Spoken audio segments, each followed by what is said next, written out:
Hello and welcome to Creating Canon with your hosts AJ Hamilton and Neutered Cinema Plotless. Yeah. I was going to go with new cut plotless, like comma plotless, but that's next week. Yeah. Oh, that's true. Yeah. Well, no, this is the new cut, isn't it? No. I'm so confused. Yeah. Okay. Good. Sure, we'll get into that later. Would you like me to tell you the whole story of what happened? I think we'll get to that. Yeah, well then say my name, bitch. Heisenberg. I'm goddamn right. Hey, everybody, this is Nicholas C. Pappas. Yay! And we want to welcome you to Creating Canon. You heard clapping. We are still in quarantine. Quarantine time. As far as the recording goes. That's right. Yeah. Oh, man. Life is a dream. Ba-doom, ba-doom, bum, ba-doom, ba-doom, ba-day. We can't afford that. Oh, sorry. No. That's not the song. That's because I went ba-doom, ba-doom, ba-day, not ba-doom, ba-doom, ba-da. Right. Ding, ding, ding, ding, ding, ding. It's completely different. What do we do here, Nicholas? Oh, man. What are we doing here? We are discussing the works of Menachem Golan, Yoram Globus, and Canon films, trying to decipher what is a Canon film and what makes a Canon film a Canon film. Sometimes we go into 21st century films. Sometimes we dance around just other shit we want to watch because it sounds good. We dance on the lip of insanity. Yes, we do. And this time, what are we watching? So this week we are watching, and this is going to be a long, convoluted fucking explanation for what we are watching. God. But just fucking strap in, because here we go. Perfect. We are watching a movie from 1969, which is pre-Golden Globus era. It's pre-Go-Go Boys. Okay. And the movie is called Sam's Song. Okay. Which is not Samsung, not like Toshiba. Oh, okay. The television. It's Sam's Song. It's an ownership of the song. Oh, okay. Yeah, sure. Which is an early Robert De Niro movie that was never, ever, ever released theatrically because the filmmakers ran out of money before they were able to secure any kind of distribution. Oh, interesting. So, what then happened is this sort of just sat on a shelf. Uh-huh. This movie was written and directed by a man named Jordan Leondopoulos. Yeah. Which is embarrassing because I'm Greek and I butchered that Greek name. Leondopoulos. Get better at things. I know. And in 1979, so 10 years after this movie was finished, De Niro had become a huge star. This was one of his first movies he ever made. But in 1979, he had already made The Godfather, Mean Streets, and Taxi Driver. Yeah. He had made his De Palma films by that point. Deer Hunter was the year before. Yep, Deer Hunter was 78. Damn. So what this other director did, was they took the footage of De Niro from Sam's Song, and they created a movie called The Swap, right? Which is a completely different plot line. Fantastic. Completely. So, as of this recording, Sam's Song is available on Amazon Prime, but when you look for it, it's under the name The Swap. And the Swap is also available on Amazon Prime, but that goes under the name Line of Fire, right? Jesus. So the easiest way to tell them apart is Sam's Song, the movie we are discussing today, runs about 90 minutes. Yep. The Swap, a.k.a. Line of Fire, runs about 80 minutes, right? So once again, Sam's Song, a.k.a. The Swap, runs about 90 minutes. Which then the Swap, a.k.a. Line of Fire, runs about 80 minutes. And you can bet your fucking ass, AJ, that next week I'm going to make you watch the Swap, a.k.a. Line of Fire. Oh, no. Yeah. Yep. It's going to happen. So how did this eventually get a release? So this is what's also, this is like fucking incredible to me. Yeah. So this movie never, ever, ever, ever, ever made it into cinemas or anywhere. Right. And then in the 2000s, there was a DVD company called a label called Genius Entertainment, and they took this movie from 1971 called Born to Win, and packaged it with what they thought was the swap on DVD, which was like the original Line of Fire, the one starring, the one from 79. Right. But they got the footage from Leon Annapolis, and he gave them Sam's song. No one ever checked to make sure. So, accidentally in the 2000s, for the first time ever, Sam's song was released on DVD.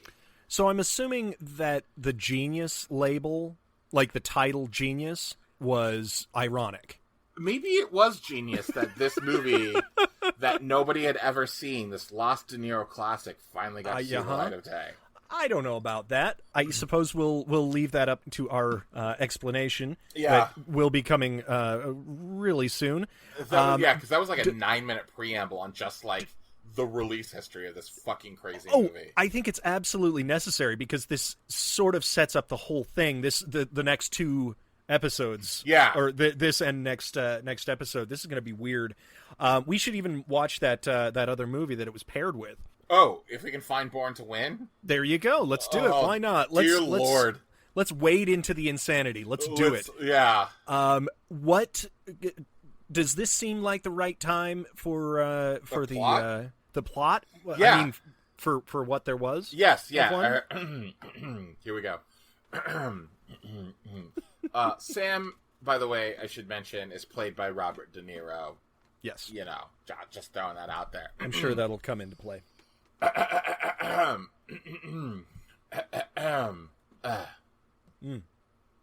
Sam hangs out with his rich friends at their country home. He meets and has sex with a woman named Carol. Carol has an affair with the rich guy on a boat. The rich woman kills herself. This took place over 48 hours. That's it. That's the whole fucking movie. I am still traumatized by this movie. I just want to say. I woke up this morning and I started watching the movie. So as if it didn't already feel like a fucking fever dream, this was immediately, like, this was before the coffee had kicked in. Okay? I just want everyone to know that was my frame of reference watching this movie. I feel like I should then say that I watched this movie and I started it at like 11:45 p.m. and watched it till 1:15 p.m. So my fever dream, this was the last thing that I did before I went to sleep last night. Oh, no. And I just want to point out that if I died in my sleep, literally the last thing that I ever did would have been watching Sam's song. God, I'm glad you woke up. I am too. I wouldn't say that it's fun not to watch these with you. I would prefer we watch them together. Yes. But it is interesting when we are a bit off of the times of us watching it because we sort of warn each other of what's to come. Yeah. I rue your first text to me. Do you want to read that to everybody? Yeah, because this was great. Last night, I was explaining to AJ how, how to find this movie, where to find it, and everything. And Amazon Prime. And he basically was like, AJ said, "I'm so excited." And I said, "Me too. I started it. It's fine so far. Also, just to note, I'm 4 minutes in, so ... And then 4 minutes later, I texted, "Remember when I said it was fine so far? I was very, very wrong." So that's about how that's where we're at. We're shitting all over this movie already. I know. And we're sorry. Well, no. I'll take that back. This movie, first of all, the music in this is fucking bananas, man. Well, what I kept having to constantly remind myself when it came to, because the music was bananas. Yeah. At times it felt like it was coming from like a thriller soundtrack, and not Michael Jackson's Thriller, but like a thriller.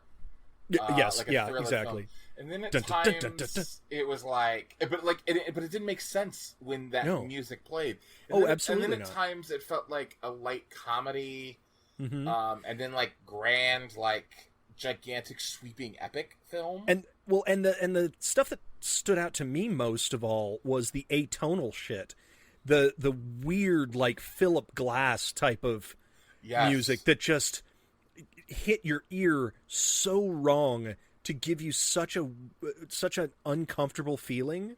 Yeah, there was way too much of that, and it starts and ends and goes all the way through this movie. Well, the thing that I kept trying to remind myself as I watched this movie, was that essentially it's an unfinished film. Yeah, I agree with that. And I'm curious if that was just filler music at one point in time, but they were like, like, you know, that was scratch tracks. It was like a scratch track of some sort. Sure. Ended up just living with the movie because. And there's so much about this movie where I kept thinking to myself, why these choices? And then I kept going back to, well, because again, they ran out of money and they never actually finished it. Like, sure, yeah, this may have even been an assembly cut for all we know. Well, it felt like I actually made a note where I think I said, I wrote down like, I feel like every single frame that they filmed ended up in this movie.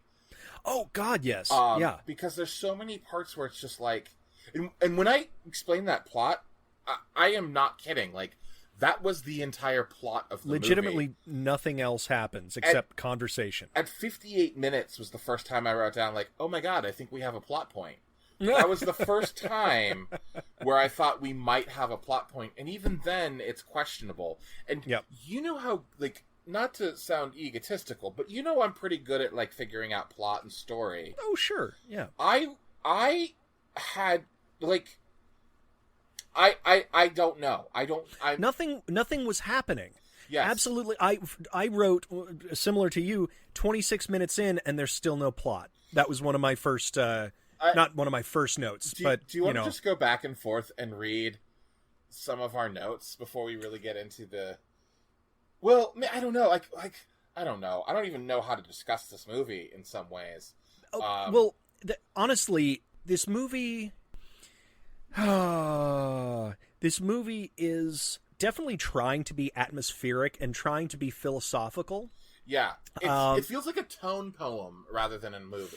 Yeah. No, absolutely. And it's so far up its own ass with literary references. I mean, I actually... Barely, though. Well, I mean, like, I kind of... But yes, it's one of those things where it's like the literary references are so... blatant and so undeveloped and so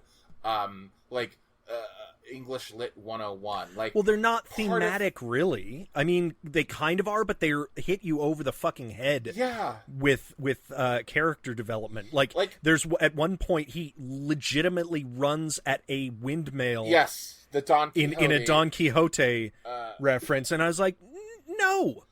You can't just do that. And part of me thought it might have been like, that was the thing that I kept thinking to myself, was like, this could have been interesting if it was used better.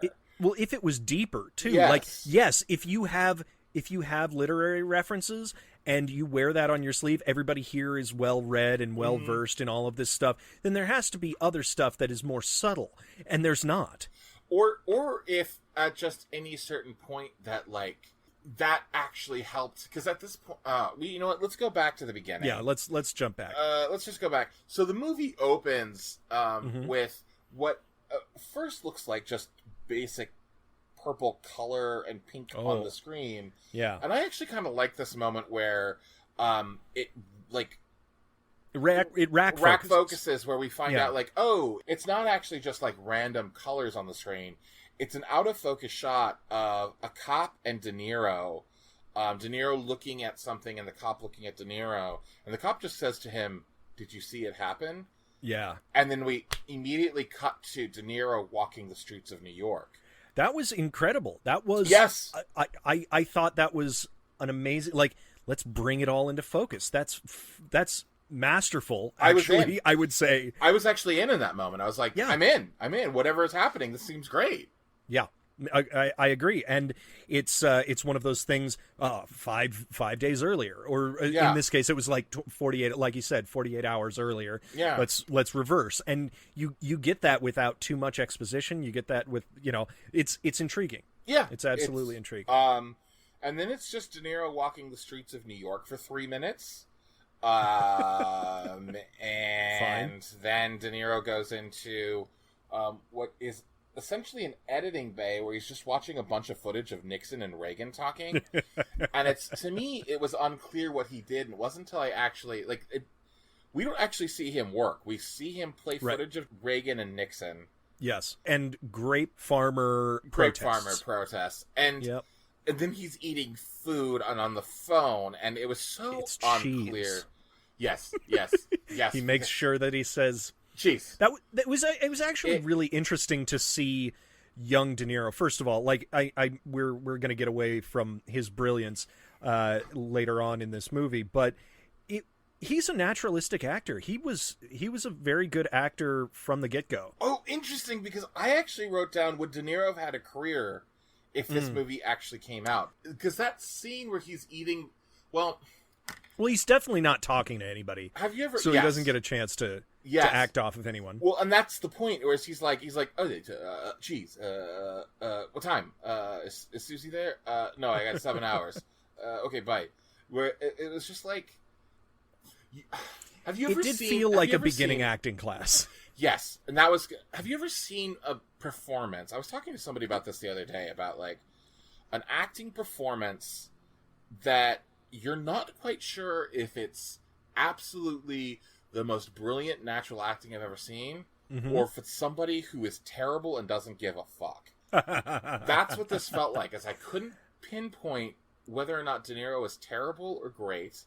Yeah. Well, you could definitely see like... the beginnings of him. Sure. Though, sure. I think that his potential shone through, and that wasn't obviously the best scene. No. That he had. But I felt like he was trying more than everybody, at least. See, because to me it felt like he was showing up on set and he's like, I'm kind of too cool to do this movie. Oh, interesting. Like, it just, every single choice he made felt like, I'm going to do this because it's weird. Down to, I mean, there's a lot of choices that happen later on in the movie. Oh, some of the line readings are really, really bad. He does accents. Or just some of, like, why... There's... God. We'll get to it, but there's a scene on a boat at the end of the movie where everyone's... You mean the last half hour of the last half hour movie? But, like, Ugh. De Niro's character... Like, De Niro, for whatever reason, has decided, rather than, like, sit on the boat like everybody else, he's going to crawl over the edge of the boat, hold on for dear life, and, like, lean back while he's having a casual conversation where all he needs... Like, if he slipped just he's the a tiniest dreamer. bit, he would have fallen into the water and died, because the boat was heading in that... It's not like he would have fallen off the end of the boat. He would have fallen off in front of the boat, and then the boat would have hit him on the head, fucking conked him and knocked him out. Like, the choices that were consistently happening... Anyways, I want to go back to... Yes. He's watching footage of Nixon and Reagan. Yep. And I know that he was an editor only because I read the plot of the movie. Oh, I agree. It says early De Niro film casts him as a New York City film editor working on a documentary about Richard Nixon, which legitimately never comes up again. Never. He never mentions it. He just says he has a job doing that, and barely, and doesn't even refer to the Nixon issue of it, and also talks about other movies that we've never heard of or never seen. Oh, God. I have no idea what the relevance, and I don't know who wrote this summary, obviously, and it never got any sort of press or any release by Leodopoulos. But, yeah, so we don't know exactly if that was even supposed to be relevant in the whole scheme of things. Well, yeah, that's a great question. Actually, So with all the Nixon-Reagan stuff, part of me was curious about, like, when this took place in Nixon's presidency. Yeah. Like, was it trying to say something about, like, say, you know, Nixon as a criminal or crook or whatever? But, like, the reality is 1969 was when Nixon was sworn into office. So this was long before Watergate. Ronald Reagan was the governor of California at the time. And, you know, honestly, the reason I'm spending so much time on this, you would think if you have a character who's making a documentary about Nixon and Reagan and a lot of footage about Nixon and Reagan. And to kick your movie off with it. Yes. And it's not a period piece because this movie was filmed in 1969. Yeah. It would be different if this movie was, you know, made in 1995 and they started off with that to, like, help us set time and place. Long story short, I have no fucking clue why we started there. No, I have me neither. no clue. Like, it didn't help tell the story. It didn't tell us anything about Sam. It didn't tell us anything about, like, we motivations. got no, there was nothing thematic about it. We got no understanding of him politically either. I mean, just because he's working on it, he doesn't comment on it. He never says, "Oh, I'm so pissed about working on this documentary because I don't like Nixon or I do support him." So, I mean, clearly he most likely would have been against Nixon because he seemed like a little bit of a dreamer, a little bit of a liberal type of But his fellow. friends would be the exact kind of people who would have voted Nixon into office. Oh, absolutely, absolutely. But the fact that it never becomes a comment, a conversation, is such a lost thing. I don't know. I mean, do we know anything? Because apparently the director Leonidopoulos, he was a writer on it, and he so I don't know. I mean, maybe he just was. It's a mystery. I can't really, and we're spending way too much time on that. Although, truly, that is one of the few bits of substance that there could have been in this movie, because the rest of it is so airy, so empty. I think the reason we're spending so much time on it is because this is the exact problem with the movie. Is it like it doesn't use the language of film to actually help us understand or move through this universe. Well, and that's Shit another. Like that just exists for what reason? Question mark. That's another thing that's so funny. This is the concept of always making your lead character a writer or a person tangentially or directly involved in the arts or in the movie business, except it's not used in any way. It's not like the fact that he is a filmmaker or a wannabe filmmaker. He's made some shorts. The fact that he is an editor doesn't inform any of his life choices. It's not like, oh, I like looking through things through a lens, you know, that when they make a lead a photographer or something like that. It's like, oh, he's separated from the people in his life. Oh, he's always trying to control things because he's an editor. Well, I would like, you know, I want things to happen in a very specific order. He doesn't seem like the type of guy who would take this job. Honestly. I was like, go. Yeah, I don't know. I was just looking up. I was curious to know a little bit more about Jordan Leonidopoulos. Wow. Who, by the way, was nominated for an Academy Award. Why? I swear to God, for The Exorcist. He was part of the editorial department. What? On The Exorcist. Oh my God. But his entire, I mean, I will read you his entire IMDb career. Okay. He directed Sam's Song. He wrote Sam's Song. He's an uncredited director for The Swap, an uncredited writer for The Swap, which are both movies that, like, The Swap was the thing that came out that was based on Sam's Song. And then he edited a movie called Wolfen, and he worked on The Exorcist supervising field editor, and that's his entire career. But it is interesting to know that it seems like editing was something that he did. So maybe he saw himself as the De Niro, or the De Niro character as himself. Okay, that does make a lot of sense, I guess. Also, just a fun thing, he became an English professor at City College of New York.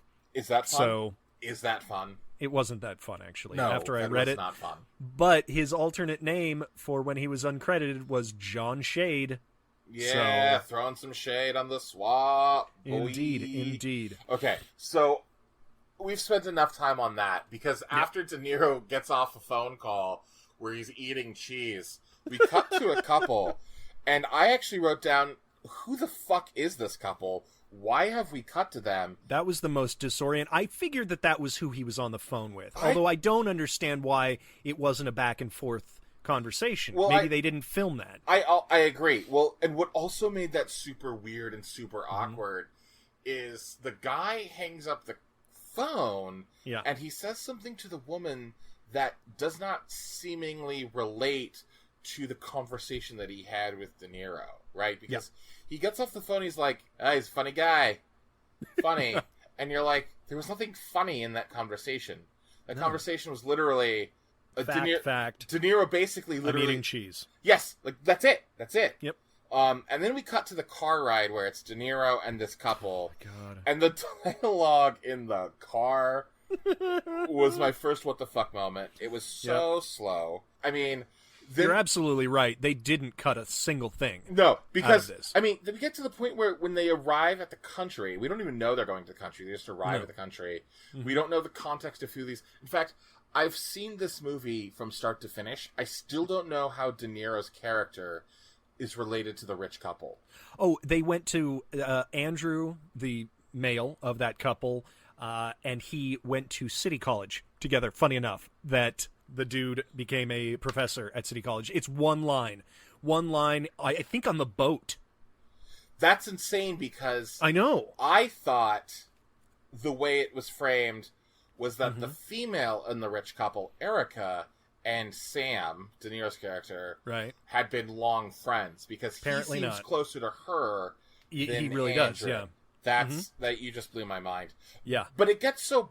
I will tell you, it gets to a point where Erica, and to be clear, we're saying Andrew and Erica. I didn't know Andrew and Erica were their names until 45 minutes into the movie. I actually clocked it. I don't think their names are used once up until that point. No. But Erica is unloading groceries, and I was like, oh, so that's how refrigerators used to look. Like, oh my God, that was the biggest fucking refrigerator. That was kind of cool. But my God, yeah. That's where I was at. I wrote down this line of dialogue, a couple of lines of dialogue, a couple of retorts. Oh my God. One of my favorites was... Erica says to this guy who scares her, "You're crazy," and the guy goes, "We all are," and then runs away. I was so here's what I was surprised by. This is so disorienting in the beginning of this. They show up to this seemingly empty house, which I believe is theirs. And then it is their house. Yes, it is. Right? So yeah. Okay. Then the guy you're talking about, I believe that was Mitch. Yes, I think that is Mitch. He snuck up behind her, and I was like, "Oh, this must be one of their relatives or something like that." I thought it was her dad because he looks much older. Mitch looks like he's in his 60s. Exactly. And the rest of them look like they're in their 30s. And apparently he's just a rich friend of theirs that lives around the country or something. And he's like, "Oh, we're just missing the hostess," which is apparently Erica. her. And then you walk out onto the back porch, which has a pool and a big grotto, like a garden area. And everything else. And there are countless people. There's like 30 or 40 people out there having a party without them at their house. They are having drinks. They are having food. It's their anniversary party. And they're lying about that, though. Like, people keep joking about that, or I couldn't tell whether or not it was a joke or not. That was true, because otherwise everyone had the same bad joke. Which, okay, a bunch of rich white people could all think that's funny somehow. Or they all keep hearing each other say it. I had no idea. I don't know. I guess it was. But the fact that they're all there and they let themselves in the goddamn house before these people even got there makes no sense. I mean, I get it because it leads... You don't have to have, like, the setting up of a party and blah, blah, blah. But it doesn't make sense logistically. Like, did they have their servants, which we never see if they have servants, or a caterer or anything like that? That threw me immediately. Can I tell you what one of my favorite dialogue exchanges is in this movie? Yes. Which I thought was so meta. Okay. Andrew says to Sam, how's the film? Sam says, pretty bad. Andrew says, can we see it? Sam says, nope. Which I was like, that is prescient. That is prescient to a weird degree. At this point, I wrote fucking boring rich people party. Nothing separates any of the rich people from the other rich people. No, of course not. Other than that they're rich. Sam then... He comes down. He's been invited to this, and he's just reading and working in his room rather than coming down. Yeah. Well, I think he hasn't been invited to the party. I think he's been invited up for the weekend, and then the party sprouted up, and he's like, I don't want to be involved in a party. It's surprising to me that he knew there was a party going on. Yeah, well, he never goes and looks. But then there's a point where Robert De Niro's character, Sam, steals a fucking wheelchair. I said, who steals somebody's wheelchair? Yes! Who does that? And he's supposed to be wheels around. Funny. I mean, listen, I don't think that this was purely his fault, all of these ideas. No. Honestly, I feel like these were weird ideas that Mr. Leonidopoulos had for him to go around and do weird things and be a bit of a clown, be a bit of a flower child type of weird guy. Weirdo. Free spirit. He then ends up talking this. Everyone seems to be staring at this random woman named Carol, who no one at the party seems to know who she is. Nope. And for whatever reason, she is not talking to anyone. Yet when De Niro comes up in a wheelchair and he starts talking to her, he stops her. He stops her. Mm-hmm. Oh yeah. He like forces her to stop. And I actually wrote down like, why is the girl walking away with him? Why does everyone at this party seem to be watching her? And then De Niro's character goes, oh, hold on, don't move. And he kisses her neck in a weird, creepy way. And she's like, what was that? And he's like, it's a popcorn fly. If you kiss them, they disappear. I was like, what the fuck? And then we cut to them running around the beach in a sequence which I wrote down. The beach, my friend. It's interminable. Yes. So then which point he goes... And literally, they're just running around the beach doing nothing. Nothing interesting comes out of this conflict. Nope. She hides from him. He goes over and lays down there. Eventually they spout some sort of philosophy. And I would actually like to go... I wouldn't like to go back. But I think that there is an attempt at a through line of philosophy, or maybe it's just random sayings. Is it just random sayings? I think it's random philosophy sayings. Like, it feels like it's like someone pulled off a book of philosophy quotes 101 and just started reading them. This woman who plays Carol, her name's Terry Ann Crawford. Her performance, she does not know what punctuation is, because there's literally a part where she's like, how are you today? Scratch my back. And he scratches and she's like, no, higher. The reason for philosophy is ... lower, ... higher, ... to the left, ... like, and just like, there is nothing. And then De Niro out of nowhere goes, oh, this reminds me of a French movie I saw. And then he gets up, and for the next 7 minutes of runtime,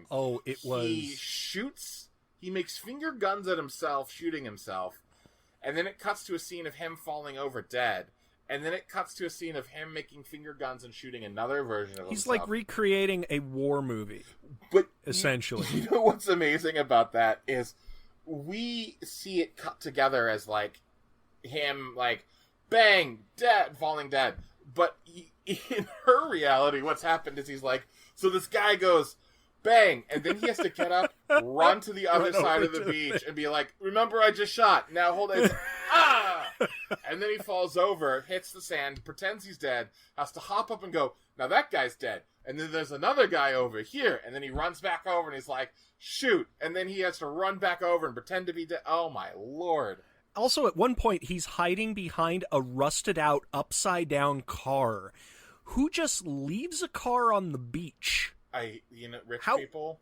I feel like that must have been... That's the weirdest thing, is wouldn't the rich people want their beach to be all clean and nice? Not these rich people. Also, I just want to point out that they discuss horoscopes. They discuss zodiac signs. Oh, God, and yeah. he is an Aries, born on April 19th, and I just want to read this to you from astrology-zodiac-signs.com. Not a sponsor. It is not typical for an Aries to be lost in their strivings and have boundaries that are poorly set, but it can be the case in lives of those born on April 19th. They won't have the right direction and focus until they find their true inspiration and talents, and their energy will be drained by strange circumstances and people with weaknesses, dependencies, and vices that don't leave room for their own expression. So, that's all bullshit, but yep. I actually want to point out to you, because I thought this was really awesome, my exact notes... and I'm showing AJ on paper here. It says, yes, the beach sequence is interminable. Yes. And AJ sent me a text message while he was watching this movie before we talked where he said, they're on the beach. This is interminable. And if you wonder why AJ and I have a podcast together, this is why, baby. Oh, read your mind, my friend. After that... I thought that was going to be the end of it. I thought that they were going to walk back, and they were going to... Also, they randomly see an old man on the beach, yes. And De Niro says, he thinks you're evil, which we never... That person never comes back in. That person isn't a part of anything. It's a very mysterious person, but there's nothing. After that, instead of fucking going back... They find the windmill. Well, before the windmill, I actually wrote down a note. This is what I wrote down to myself. Okay. This is something that I truly believe that the director said to other people working on the movie. If we put the audience to sleep, they won't know it sucks. Which is, at this point, that's kind of how I felt. Was like, yep. I felt like you have to actively be trying to put me to sleep at this point. Seriously, because it was crazy. Again, there were many, many times where it was either boring as hell or in a almost dreamlike state that they shot this. Now we get to the Don Quixote part. We're at 44 minutes in. This is half the runtime of the movie. For the first time, we find out Andrew and Erica's name are Andrew and Erica. Yeah. And my God. And then the one first interesting thing happens. Yeah, man. And you and I both agreed on this. Dude, the fact that it just randomly cuts back to Andrew shooting at glasses in the pool. I think it was water. It was just water in the pool. I thought I saw something in the pool that was floating around, but it was completely clear, and it's bad transfer, but whatever. Yes, he's just shooting, unloading a gun into the pool, and Erica comes up to him and is like, hey. You're being crazy. You're being crazy. Come on. And no one else is reacting. No one else is running and screaming. Well, I think everyone else was sort of watching to see what was happening. They all did when she grabbed the gun and kind of like pulled him away. Everyone else had that like moment of like, I mean, have you ever seen like a couple get into a huge argument with each other at a party? Right. Yeah. And everyone just sort of stands around like, should we leave or should we stay? Like, what do we do now? I did get that tone of everybody else, but yeah. But typically, one person in the couple doesn't have a revolver. That is true. At this point, again, we go from the guy shoots in the pool. Yep. Andrew shoots in the pool, and then we cut back to De Niro and Carol have broken into this house. Yes. That's next to the windmill, and De Niro goes into the closet and puts on a cowboy outfit. There's a bunch of outfits. There's a bunch of costumes. This is the 45-minute point, and I wrote down, I have no clue why this movie exists or what these characters want. Also, I did think, I will say, that it was an interesting parallel that De Niro had pulled out a cowboy outfit complete with a prop gun. Sure. In relation to Andrew shooting the gun. It had no purpose. You know what? No, I got it. What's that? Oh. Okay. Everyone's on a stage. No. Listen. Yes. Nixon was a rich guy. Reagan was played a cowboy. Cowboys. Yes. Oh, wait. Nope, that's still nothing. No, you're right. No. Never mind. Never mind. Also, I wasn't sure, and we'll get to the complete story of this house that they break into, but I don't think that there was a clear... I think that there were like 3 different aspects to this house, but it wasn't a metaphor for anything. I can't... Like, the fact that there's a bunch of costumes in the closet didn't pay off to anything.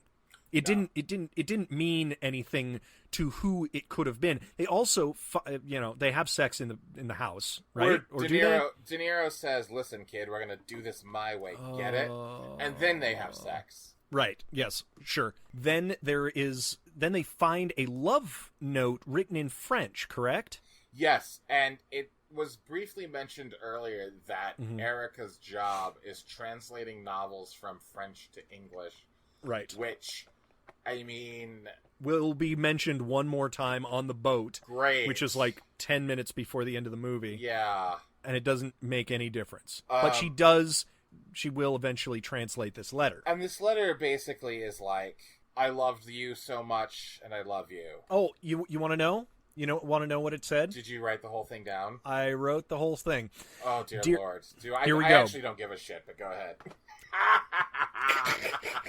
Oh, I don't either. But it was the only part that was even remotely interesting when she was fake translating the letter. Dearest, my heart is heavy with love. We are not equal, you and I, to the sum of our love. When you left, I spent long hours in front of the mirror, waiting and watching the time take away my glow. My very breath is drained without you. Hurry, my love. Blanca. So, that made no sense. It does make sense thematically once we eventually figure out what is happening and what the tensions are in the movie. Because nothing at this point is clear.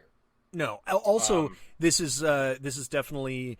This letter, for some reason, affects Sam? De Niro. Yeah. I don't know why. And it's apparently Erica is very taken with how much it affects him. Yes. Which I guess it's to show that he is a hopeless romantic. Sensitive lover? A sensitive lover, but I don't... These characters are so paper thin. They're so one note. Well, I think what we're eventually, and I'm going to hop to the end for just half a second. I think what we're supposed to understand is that De Niro is Blanca when it comes to Carol. Yes. And Erica is Blanca when it comes to Andrew, right? De Niro and Erica, their love for their counterparts is nowhere near what their counterparts' love is for them. Sure, and they technically leave. And they do leave, but we'll get there because there's a couple other things I want to hit really quickly as well along the way. There's that light switch scene, which is the weirdest fucking scene ever. Where you know what? I actually liked that. I thought that was in a better movie. Yes, it could have been. No, it's a great thing to steal. I think that's absolutely on my list. That is mine too. Of things to steal. But can you explain the light switch scene real quick? Okay, so they've already had sex a second time in Erica and Andrew's bed. In fact, this is after Erica has read the letter as well. Exactly. And Erica and Andrew have gone off to dinner, and they left the other two in their house to sort of have relations, intercourse. And then afterwards, they sort of are doing sort of a post-coital showing of how they are not just relating on a sexual end, they're relating on a funny end. And what happens is, instead of using a camera, which you could have just found a fucking camera, right? Well, they're rich. They're making faces. But yeah, they're making faces directly as if into the camera lens of the camera that is filming the movie. So what they're doing is they're shutting the light off and then changing their face to another silly face, Yes. and then they shut it's as if it's the flash or the iris closing, and then they shut the light off, and then it's a different face, and they turn the light back on, and it's a different face, and it's cute, it's fun, but it sort of feels out of place to the characters, these subdued, boring, frankly boring characters. It just makes no sense. No. It's like something that they came up on the day. Yes. And at this point, long story short, because I can't believe we're wasting this much time talking about the specifics of this movie, because there are none. But De Niro and Carol meet up with Erica and Andrew at and the a bunch restaurant, of other friends. And a bunch of other friends. And I thought this was really interesting because Erica says to Carol, man, Sam is funny. Sam is so funny. And this is like the 9th time Sam has been referred to as funny. And I was like, I have not laughed once. It's the telling, not the showing. You know what I mean? Like, or if it is, the director is trying to show us through those one-liners that he does in an accent. Right. But it's not funny. The funny? No, it's not. Very not funny. We're at now the 58-minute point of the movie where we get our first plot point where it's very clear now that Erica is jealous of Carol. Yes, now, because Andrew dances with Carol at that club at the restaurant. But that's not why. That's not when she first shows her jealousy. She's jealous of Carol when Sam shows up with Carol. And then she's jealous of Carol yet again when Andrew dances with Carol. We should have mentioned that earlier in the movie there are several times where Erica seems to be jealous or hate Carol for no reason. And I was unclear as to all of that. Like, over what? What am I missing? That's what I kept writing. And maybe what it was that the actress... I have a theory. Please, yes. Well, I want to get to there eventually. Okay, gotcha. I don't want to give it away. What I was going to say is that the actress who was portraying Erica knew that she was supposed to be jealous of... Was told by the director that she was supposed to be jealous, but was never really given the point at where she was supposed to turn into being a jealous person. I have a theory. But if you have a theory, we'll get to that. I have a theory. Okay. I have a real strong theory. And I want to wait for that. Okay. Absolutely. There is one of my favorite lines in this movie.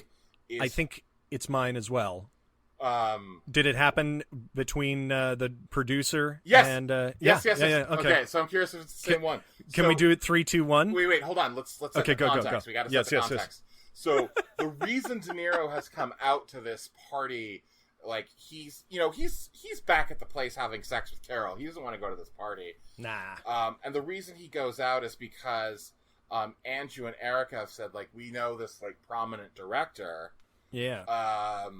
You should come meet him so you can get a leg up in your career. There you go. So they're having this conversation, and De Niro's kind of a real dick in this conversation.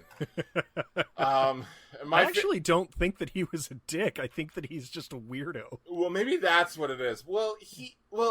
He's okay. So I think we probably have different favorite lines, but we can do 3, 2, 1. Are you ready? Yes. All right. 3, 2, 1. There is very little future. Okay. Scripts are where it's at? Yeah, go ahead. What was yours? Mine is, there is very little future in dog and goldfish movies. That one made me laugh. Well, what made me laugh about the line that I loved was the producer's like, oh man, it's not about movies and it's not about ideas. Like, if you want to make a movie, that's what they're interested now, man, is scripts. Scripts are where it's at. You gotta write one. And in my head, I'm like, no fucking shit, scripts are where it's at. That's where movies. Yeah. That's where movies are made from. Yeah, that's such a reductive statement. Yes. Yours is funny because De Niro's short film we have just found out is about a dog and a goldfish liking each other. And that's where I think that the guy thinks that he's fucking with him. I think the producer thinks that he's fucking with him. And then because he says, so you're saying you got an idea for a film. What is it about? And he's like, well, I got one about a guppy. What? Well, that's what I mean of, like, De Niro's sort of being a dick. Like, no, I don't think he is, because he comes up the next day at breakfast that he actually does have a story about a fucking guppy. No, but his short film is about the fish and the dog. Yes, that's the story. And no, that's true. No, but the story about the guppy is that he won three guppies at a fair. I know, but that's the point. Though is, I think De Niro follows up with, listen. The way that scene is set up is that De Niro has just met Spielberg, right? Right. Yes. Yeah. And absolutely. if I'm talking to Spielberg, and Spielberg is like, "Tell me about what you're working on," and I'm like, "I'm working on the story about a fish and I filmed this thing about a dog and a guppy," and Spielberg goes, "Nah, man, guppy movies are like, do not write stories about fish." Yep. And I'm like, "Oh, okay." And next thing he says is, "What are you working on?" I'm not going to be like, "Well, I got a story about a guppy, dickbag." Yes, but are you as smart as De Niro's character? I think you're smarter. Oh, well, thank you. I appreciate that. I mean, barely, but I really think that... Well, no, but I think he was... honestly, I think he was being dickish, because he said a couple of other things in there, too, that were very dickish, where I was like, why are you ruining your shot? It was, but also I that's the problem with this movie, is that you almost couldn't tell. It's almost like he's sticking to his guns, and yet he's just being completely truthfully Sam. You know, and he's not putting up airs. He's legitimately there's no reason that they wouldn't have him explain at breakfast the next morning that he legitimately has a story about guppies. That's not a story, but like, that's not the movie he's making. They ask him a question about... I don't remember what they asked him a question about, but this is his true story. He's like, when I was a child... Yeah, and I think he wanted to make a movie about that. But that's not a movie. That's an anecdote. Not. Yes. But that's the point that I'm trying to make, is like... I don't think he understands. Why do you think he is a quote-unquote filmmaker doing editing jobs on a documentary about Nixon? There's a lot of filmmakers who have made money editing and doing editing before they became... That's fair, but I still don't think that he's very good. Well, I mean, he says himself his movie is bad and no one's going to ever see it. Perfect. Like, your words to God's ears, man. Man, again, super meta. Can you please tell me that fish story so I can be Andrew's reaction to it? Because Andrew's reaction sent me in hysterics. Yep, I will tell you. So he was a young boy, and you got to be De Niro, and I'm going to be Andrew. Okay? All right. So I was. Here's the thing. I was young. I won some fish at a carnival. I won 3 fish at a carnival. I didn't have any place to put them. Uh-oh. What am I going to do? I'm going to fill up the sink, and then I'm going to find something to put them in. And then when I tried to pick them up, they just kept slipping out of my hand. What am I going to do? So I pulled the plug on the sink, and they went on down the drain. And Andrew goes, "That's a sad story." Puts his head down and starts reading the paper. And I screamed at gold. I screamed at the movie, why does this movie insist on being awkward? Yep. Speaking of awkward, Andrew starts blatantly flirting with Carol about this time. And it was the 60s, I get it. I also wrote, and then they Swingin' 60s. Swingin' 60s. This is where they go out on the boat, and I wrote down, why the fuck is he hanging off the front of the boat? I already talked about that. Sure. Oh my God, can we talk about Clock Lady? Yes! When was the last time you saw your father? Oh. Okay. So I didn't. They didn't establish who she was. Nope.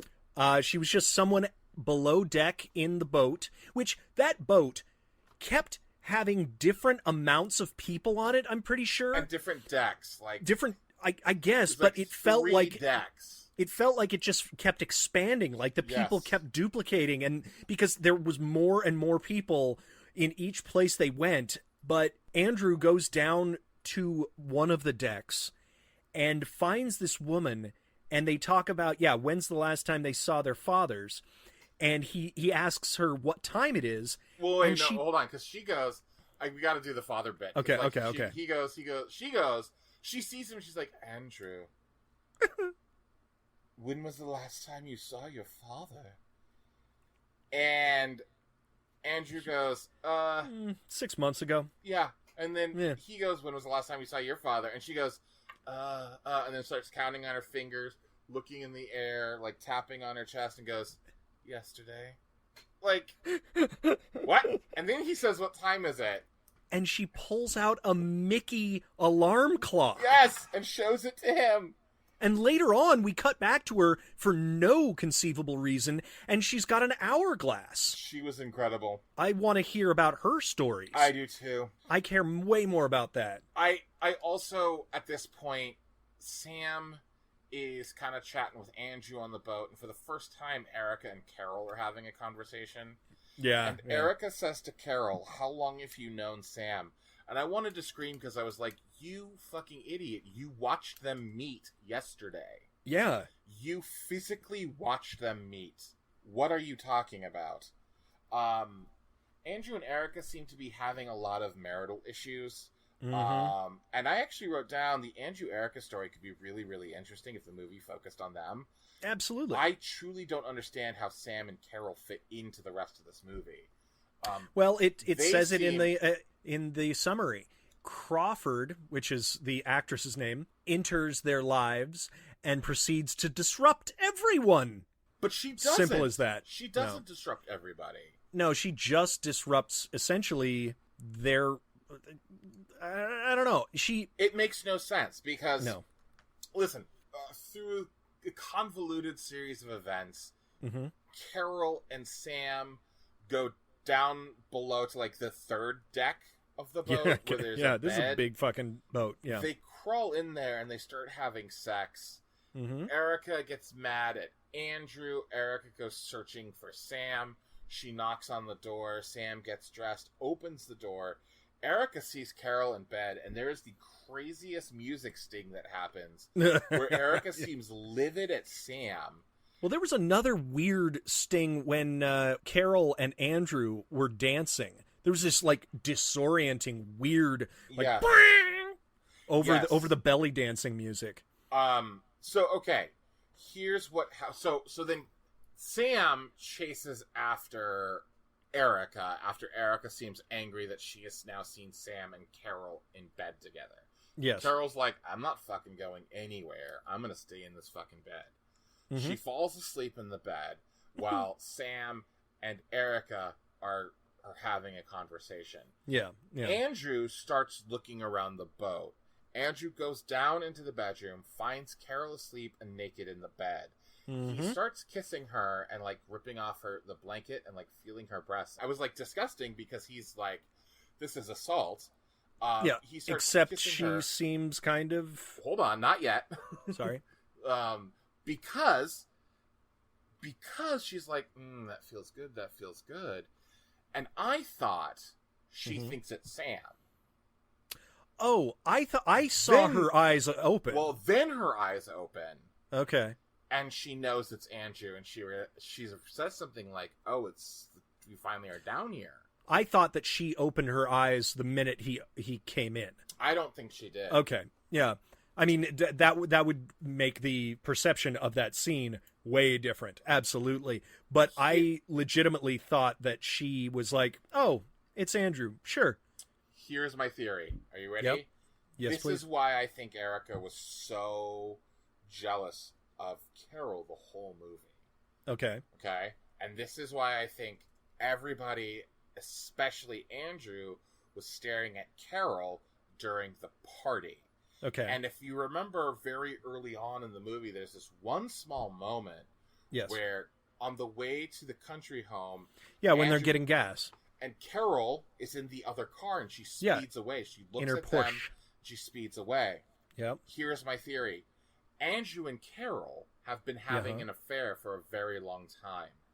Interesting. Carol has shown up at this party to try to do something or maybe find some time with Andrew. Because if you notice, at the party, Carol is alone. No one's talking to Carol. Andrew keeps staring at Carol. Erica doesn't seem happy that Carol is there. And Erica is irrationally jealous of Carol. And I think the only reason Carol hooks up with Sam is so that she can then further get closer to Andrew. Andrew and Erica. How fascinating. That's not bad. That's very interesting. Because if that was the movie, that would actually be a really interesting movie. Oh, absolutely. And I mean, you would have to put in a little bit more at the end. Yes. To spell that out. Or throughout the entire fucking movie. Or throughout the movie. Absolutely. No, but it's if it was a clearer direction, I think that would have been a fascinating thing, if that's intended. Yes. I just think that they were both... I mean, I don't think that they would have been so blatant in the pool when he is basically hitting on Carol, when Andrew is hitting on Carol. Well, that's actually what made me think this is a long-standing affair, because they have a familiarity with each other that is like, that's really weird. Yeah, it's not like for people who are two couples that have been hanging out a bunch, and he could be horse playing with her as if they've known each other for years and not worry that his wife is going to get jealous. Yes. Well, also though, maybe...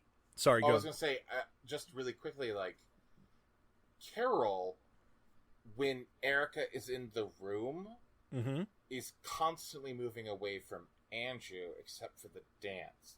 So, like, if you remember the scene where after they dance and all that stuff, they come back and Andrew's a little drunk and where Erica's pouring coffee from everyone.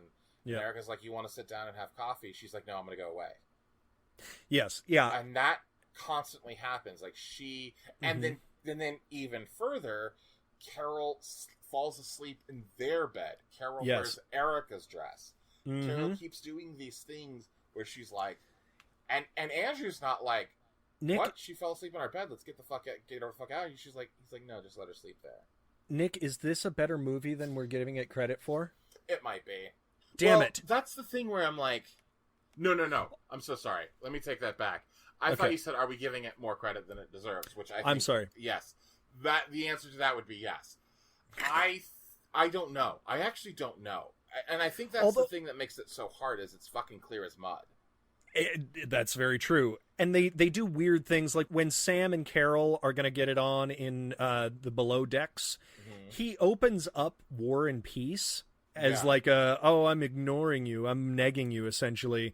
Like, I'm going to read this book, and she closes it, and I was like, that's too much. Well, that's the other thing there. Everything sort of feels on the nose-ish about it. I think that we're just supposed to assume that Andrew's a bastard and would decide, like, they've been having trouble.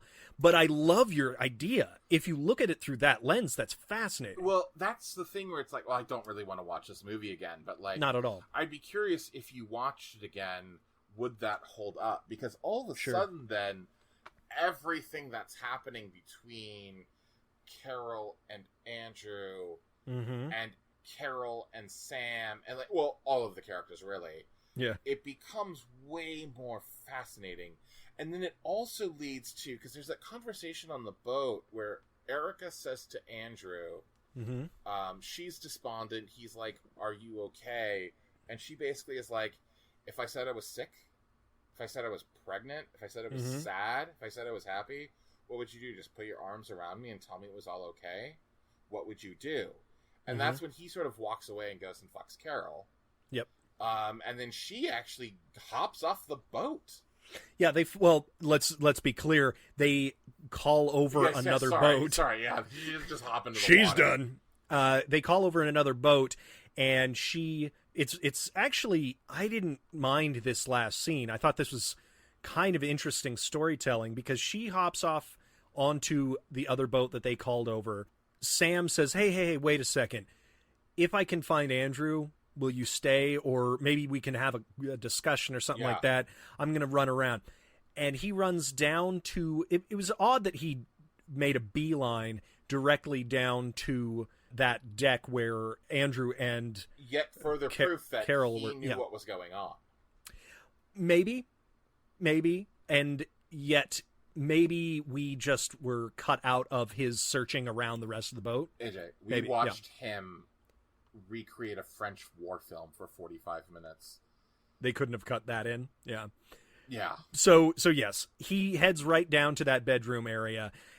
He knocks on the door, and Carol says, "I'm busy."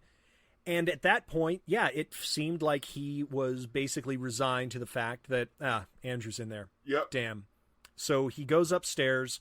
He jumps on the boat with Erica, and they take the boat back Graduate style, just sitting next to each other, very despondent, very contemplative.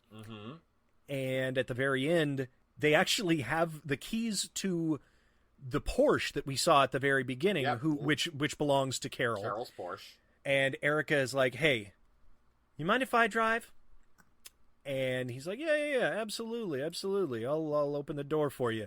She jumps in with the keys and just zooms the fuck off. We watch the car fly down an empty highway, take a curve, and then... the worst Foley I've ever heard of a car crash. Yeah. And immediately we cut to the same exact shot from the beginning of the movie. Exactly. Where the cop had just asked, "Did you see it happen?" And De Niro says, "I saw it happen." Yeah. Which is a weird response. Yes, but it's... to the direct question. Very much so. But thematically... yes. It's very interesting. It's a very interesting... Yeah, no, if you put it back to back... Did you see it happen? I did see it happen. It feels like a Mammoth play. Yeah. Like a Mammoth couplet. Did you see it happen? I saw it happen. You saw it happen? I saw it happen. I saw it happen. Did you see it happen? I fucking said I saw it happen. Fuck you. Fuck you. Suck my dick. Eat my ass. I saw it happen. You saw it happen? Go to lunch. We both saw it happen. Lunch. Go to lunch. Mammoth. Yeah. There's... oh, man. Fuck you, you stupid fucking piece of shit. I fucking saw it happen. What the fuck else do you fucking think? Huh? You using language like that, you fuck? Yeah. Lunch. But it's a really interesting bookending, like, framing device. Yes. I didn't mind it, and if you were going for an artistic, it is clearly an attempt at an artistic movie. Yes. A thoughtful movie, and the statement "I saw it happens" has a lot to it. Is very weighty. You know, I saw the downfall of this marriage. I didn't cause it, but I was so intimately connected to all the moving pieces that I saw it happen. Means a lot at the end. Yes. If it hadn't been so goddamn boring. Yes. Well, this goes back to, I thought, well, let's just go to, what do you think is canon about this movie? Or what would you steal? Because I've got a couple of small things that I would steal. Just like I said, I would steal the framing device. Yep, that would be me too. That's a fine thing. I would put the funny light photo shoot. Yep, same. In a different fucking movie. Yep. If I was making fun of overly thoughtful movies, I would put in a bunch of very blatant literature moments. I think that could actually be very funny if you could make it meta enough to be like, "We get it, you're a professor," sure. Or you're a, something like that. You're an English professor at City College of New York. Yeah. Well, that's how we know each other. That's how we met. We had a professor, Professor Leondopoulos.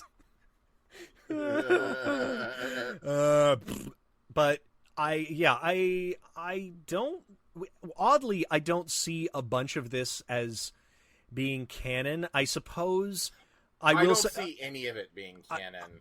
I understand that it's not necessarily, it's distributed, but I do think that the odd music choices, I have definitely heard that before, where it's been sort of there was this bizarre, I want to call back to this moment. It's right before Sam and Carol have sex.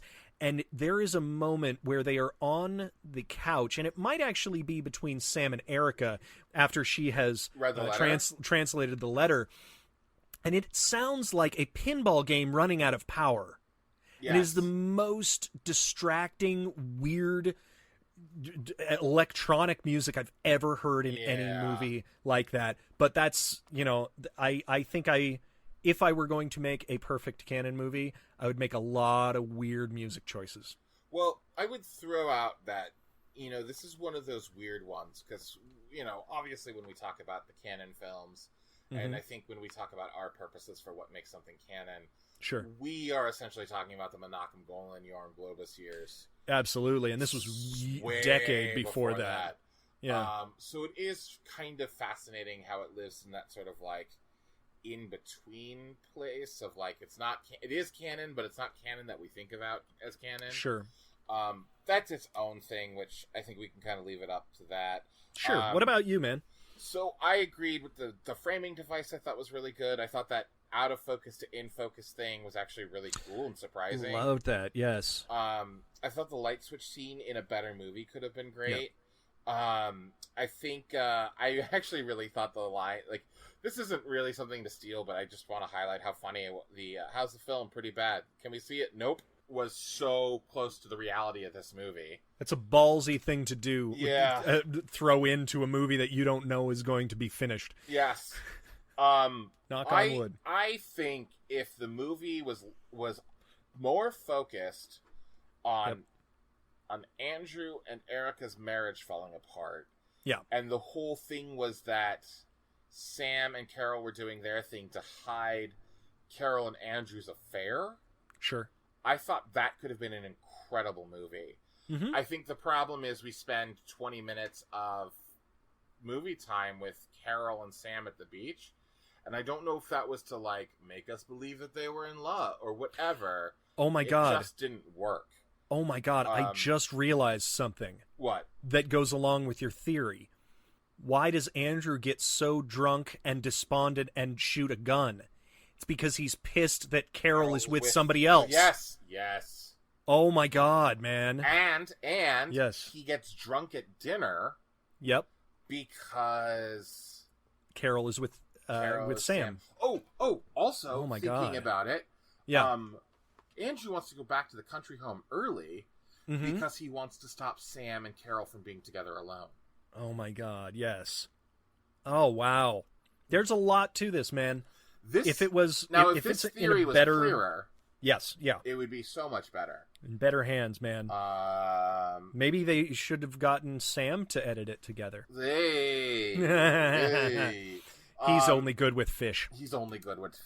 I also think too that when in doubt, put the audience to sleep, and they won't know it sucks. And then seriously, apparently, as we look forward. Because obviously we're going to do the swap / line of fire next week. That's going to be so weird. Yes, to see. What I do know about that movie is they only use about 25 minutes or so of footage from this movie. But that's in an 80-minute movie. It's true, but that's still an hour or so of new footage. And here's the question that I had. If De Niro is such a big star in 1979, why does Cannon waste the money to shoot a new movie when they had the rights to release Samsung? Because this should be noted that De Niro was so livid, he wanted to sue them. He was going to sue Cannon. Yes. When, at the end of the day, they own the rights to the film. Why didn't they just release the film? I have a theory. Okay, go ahead. It's not interesting enough? It's because there's barely 20 minutes of usable footage in this movie. Yeah, exactly. It's interesting because I peeked a little bit, and the new movie, the movie that they created out of the 25 minutes of whatever, is a like hard-boiled detective story. Like detective story, exactly. Well, and to not give it all away, but give it away, Sam's character, De Niro's character, is killed in the first 20 minutes of the movie. Oh, well, there you go. I mean, every single plot that you read about it is about a character named Vito trying to figure out who killed his brother Sam. Yes, yeah, exactly. So that's going to be quite interesting to see. Like I said, I haven't seen anything more about that, but I'm interested to see how all of this fits into that. Yeah. I mean, we've had this experience before in a much smaller, less complicated level. The Bronx Executioner. The Bronx Executioners. That's a Franken film. Yeah, it was a Franken film. And then we actually see it in a very little way of seeing clips from Hard Rock Zombie put into American Drive-In with no needed context, of course. It's just a movie up on a screen, so that doesn't really...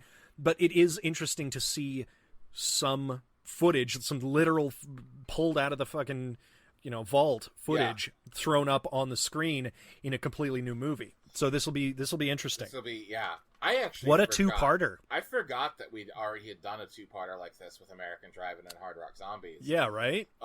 But that was shot for it, technically. Not only was it shot for it, but Hard Rock Zombies was not really incorporated into American Drive-In. Not at all, as its own story. As a storyline, right. It was clearly its own thing on the screen. So I'm actually excited to see, part of me is really excited and interested to see how the filmmakers of the Swap / Line of Fire refashion and because the plot lines sound insanely different. Oh yeah. So that'll be. I'm actually looking forward to this back-to-back episode. Hell yeah. This is actually more like a two-parter. Exactly. Yeah. Yeah. Let's so this is going to be good. This is going to be fantastic. Look, tune in for that because Oh no. Who's this? Who is that? Bang! Oh no, it's going to be only me who is going to do next week's episode because Nick is dead. No, AJ, it's a two-parter. It's does Nick live? Right, because in any two-part television series. Hold on, shut up. Oh, sorry. Okay, go ahead. Yeah, okay. So Nick has just... Oh no, Nick has been shot! Will he survive? Tune in next week to find out. How's that? Is it... At nicholascpappas.com, a website that is forever under construction. Hey, rest yourself.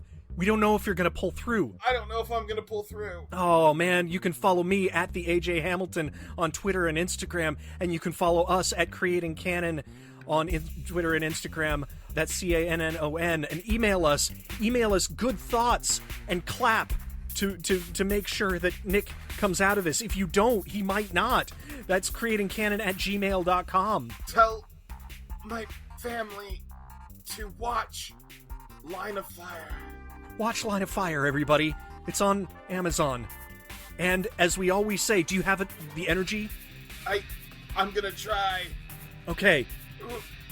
Good night. And good canon.